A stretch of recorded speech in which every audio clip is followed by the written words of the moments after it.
Hey guys, I'm Dupree, and today I'm going to show you some awesome trick shots and how to do them. So these are a little more advanced. They require a better stroke than the ones I previously shown you, not the ones set up here. But let's go ahead and get right into it. Before I can introduce you to the shot, we got to show you the shot that it's built upon, and it's this little one right here. So this is very, very well known.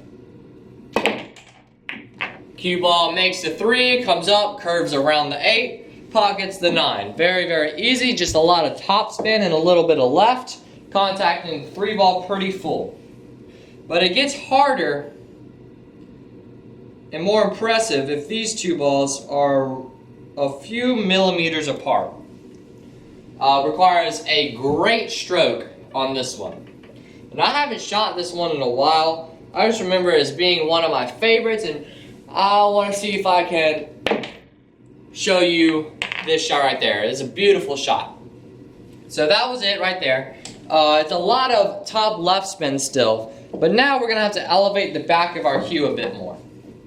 We're elevating the back of our cue a bit more and really plowing through that cue ball. We need to have a really, really loose wrist to avoid hit. It's all about aim and spin with this one. The aim, I mean by how full you hit this 3 ball. You cannot hit it directly straight on. We're aiming a bit into the rail.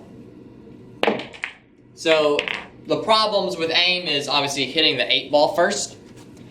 So you have to aim the right amount of thickness on this 3. And you also have to keep a loose wrist so your tip does not hit the cue ball twice. So, also spin. So you see that we have left spin on here. Too much left spin, your cue ball does that. Too much straight top spin, looks like this. It curves a bit much. So you're gonna have to find that perfect little in-between. And also, I forgot to tell you exactly where I aim. It may not be the same on your table, but I aim for about the point on that pocket. It's also good to be chalked up. I didn't chalk up, so I didn't get the spin that I wanted right there. So it's all about discovering how it works on your table. Getting that chalk, having a loose wrist and the correct aim point. And then you should be able to make that awesome shot right there. So let's move on to the next trick. So this one really isn't a trick shot. It's just a very, very, very fun thing to do. So we're just going to take a bunch of balls, line them up like this, putting a stripe closest to you. They're all lined up dead straight towards the pocket. Goal is to make that stripe spin as long as possible. So we're trying to go upwards of like 30 seconds, usually around where I can get it. My stroke is not as powerful as others. And sometimes I accidentally put too much backspin on it, but we're gonna just add a ton of right spin and really follow through. And now you can see that stripe spin. I'll try to zoom in a bit on it. It's still going.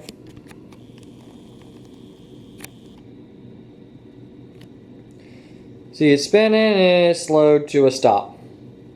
So this one, the main problems people have with this one is hitting that stripe too thin. So we're trying to put way too much spin on it. This is more about power than spin. So I hit that one at about a medium speed. I could have completely whacked it and it would have spun for a lot longer.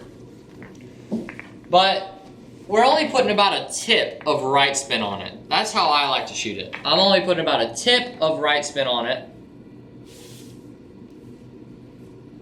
Also, another problem people have is balls coming back and hitting that ball.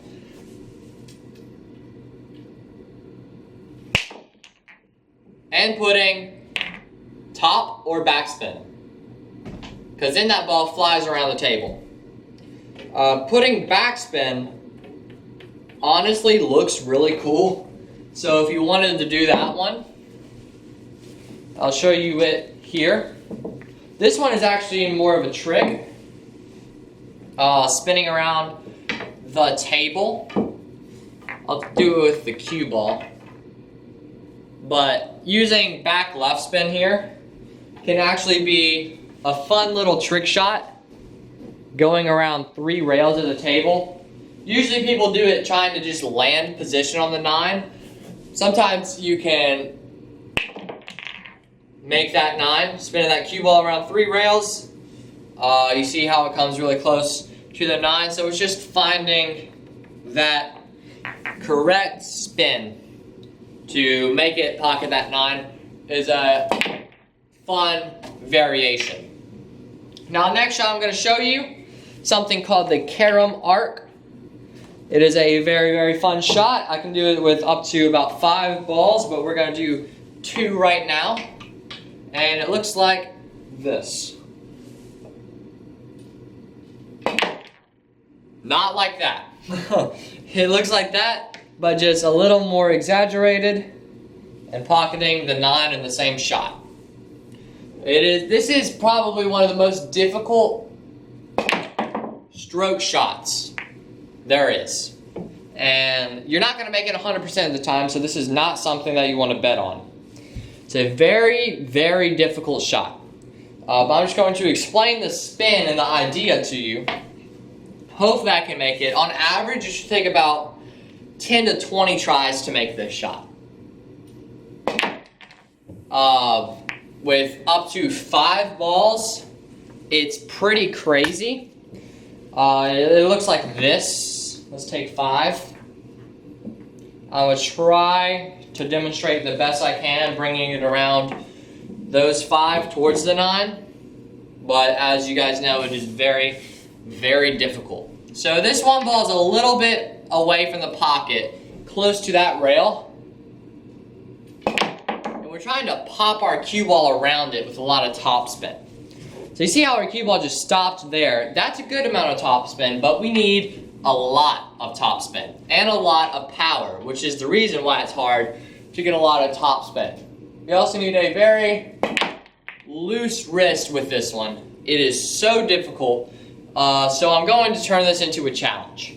So I want you guys to try this shot with 5 blockers.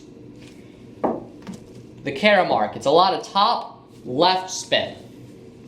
I want you to try this shot and email it to me. My email is in the description of this video. Whoever does it the best with the most blockers, I will send you a little gift. So submit this shot to me. Let's move on to the next one. Alright, so that is it for this video. Thank you guys so much for watching. I really hope you enjoyed. If you did, please click the like button down below. If you want to be notified when I upload a new video, you can click the subscribe button, then the bell icon right next to it, and I'll just send you an email and a notification saying that I've uploaded a new video. If you guys are enjoying my channel and you'd like to continue to see more content, or if you want access to content that I do not upload on YouTube that is a little special, check out the link in the description of this video to my Patreon account. So Patreon is where you can support your favorite creators by subscribing monthly in return for some special services that regular subscribers don't get. So in my case, it is a super secret class that I teach, along with some like shirts and autograph stuff and autograph balls, and but mostly my t-shirts. So you can get those on Patreon. So go check the link out in the description. Also, my first tier patrons get their name mentioned in this video. So thank you so much for Robert McDonald and Michael Leppelman for being patrons for me. So thank you to those two guys so much. I hope to see many more of you on that list. Thank you so much for watching, and I will see you in the next